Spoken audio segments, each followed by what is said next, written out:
मुस्लिम personal law board की एक आवाज़ पर अगर हमें रोड पर भी निकलना पड़े, जान तक देनी पड़े तो हम देंगे। लेकिन मुसलमानों ने काली पट्टी लगाकर अदा की ईद की नमाज, वक्फ संशोधन बिल के खिलाफ जताया विरोध। हाजिर में शेख मुजाहिद हुसैन आबादी आरबीसी चैनल के माध्यम से आप सभी को ईद की दिली मुबारकबाद। झारखंड के पलामू जिले के हुसैनाबाद और हैदरनगर के विभिन्न मस्जिदों में आज मुसलमानों ने काली पट्टी बांधकर नमाज अदा की।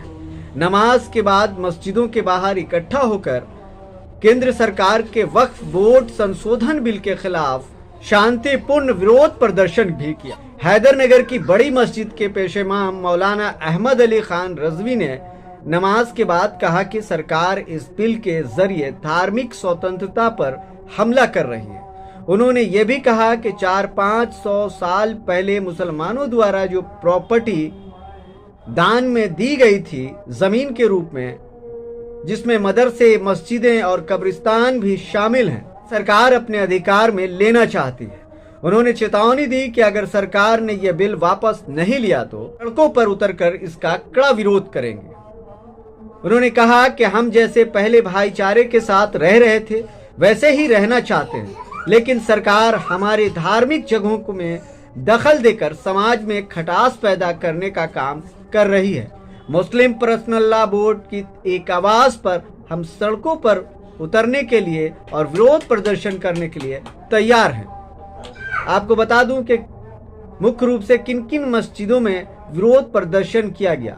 इस विरोध प्रदर्शन में हुसैनाबाद की ईदगाह, इस्लामगंज मस्जिद, राष्ट्रोली मस्जिद, चिकटोली मस्जिद, हैदरनगर बाजार मस्जिद, करीमंडी मस्जिद, कबरा खुर्द मस्जिद, तारा मस्जिद, रामबान मस्जिद, सबनवा मस्जिद और कोसियारा ईदगाह समेत कई मस्जिदों में नमाजियों ने काली पट्टी बांधकर अपना विरोध प्रदर्शन किया।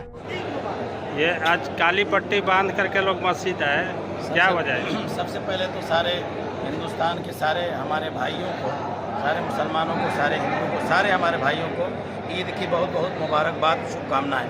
दूसरा ये कि काली पट्टी जो बांधी गई है, ये सरकार जो हमारी औकाफ की ज़मीनें हैं, मसाजिद की, मदारिस की, मकातिब की, खानकाहों की, कब्रिस्तानों की, जो मुसलमानों की अपनी प्रॉपर्टी है, जो हमारे बाप दादाओं ने अल्लाह के हवाले वो मिल्कियत किया है, उस पर इस नाम पर सरकार साजिश कर रही है कि हम गरीब मुसलमानों को इसमें से हक दिलाना चाहते हैं। हालांकि ये नापाक उनकी साजिश है, कोई इसकी हैसियत नहीं है। हम ये चाहते हैं सौगातें मोदी हमको नहीं चाहिए, हमको बस इतना चाहिए कि जो हमारी ज़मीनें हैं, हमारी जायदादें हैं, हमारा जो नेशनल हक है, उस हक को हमारे दस्तूर के हक में, हमारे आइन के हक में, हमारे संविधान के हक में हमें अता किया जाए। बस यही हमारे लिए काफ़ी है। हम पूरे हिंदुस्तान में जैसे 2014 से पहले हिंदू, मुसलमान, सिख, ईसाई, क्रिश्चियन, बुद्धिस्ट, जैन सब आपस में एक होकर मिलकर रहते थे।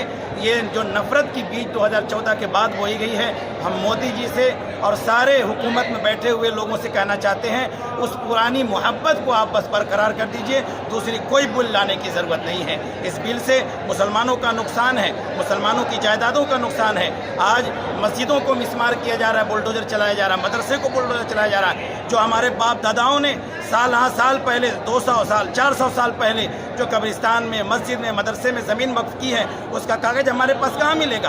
तो इनकी तो यही साजिश है कि हम ज़िला में एक कलेक्टर को ये हुक्म दें कि उसके लिए जांच का प्रावधान तैयार करें और जांच के विषय की बुनियाद पर ये सारे मामलात को हम हड़पने की कोशिश करें। हम ये सरकार की नापाक साजिश को अच्छी तरह मुसलमान समझ रहे हैं। मुस्लिम पर्सनल लॉ बोर्ड जिस तरह से लड़ाई लड़ रहा है, सारे हिंदुस्तान के मुसलमान हम मुस्लिम पर्सनल लॉ बोर्ड के साथ हैं और मुसलमानों की मिल्कियत बचाने के लिए मुस्लिम पर्सनल लॉ बोर्ड की एक आवाज़ पर अगर हमें रोड पर भी निकलना पड़े, जान तक देनी पड़े तो हम देंगे, लेकिन हम अपने हक, अपने अधिकार को कभी छीनने नहीं देंगे। बस इतनी गुजारिश है, आप कोई बिल पास मत कीजिए, बस इतना कीजिए कि जो पहले मोहब्बत थी, नफ़रत को हटाकर मोहब्बत पैदा कर दीजिए। हम लोग पेशाब से पेशाब को नहीं धोते, नफ़रत को नफ़रत से नहीं धोते, पेशाब को पानी से धोते हैं, नफ़रत को मोहब्बत से धोते हैं। और इस ईद के मौके पर भी हम ये पैगाम देते हैं सारे आलम को, सारे हिंदुस्तान को, मोहब्बत का, भाईचारा का, सुकून का। मुसलमानों से भी कहेंगे कि जहाँ कहीं भी आप रहते हैं, अपने हिंदू भाइयों से मिलजुल कर रहिए, अपने व्यवहार को बना कर रहिए। यही हमारा संविधान भी कहता है, यही हमारा इस्लाम भी कहता है। बस इन्हीं जुमलों के साथ मैं अपनी बात खत्म करता हूँ। आपका बहुत शुक्रिया। अभी तक कोई आधिकारिक प्रतिक्रिया नहीं आई है, लेकिन मुस्लिम संगठनों का कहना है कि अगर इनकी मांगे नहीं मानी गई तो देश भर में इस बिल के खिलाफ विरोध किया जाएगा। अभी के लिए बस इतना ही। बने रहिए आरबीसी चैनल पर। बेहतर खबरों के लिए हम कराते रहेंगे आपको हर हकीकत से रूबरू। अगर आप आरबीसी चैनल के दर्शक नए हैं तो मैं चाहूंगा कि मेरे चैनल को सब्सक्राइब करें, लाइक करें और शेयर करें।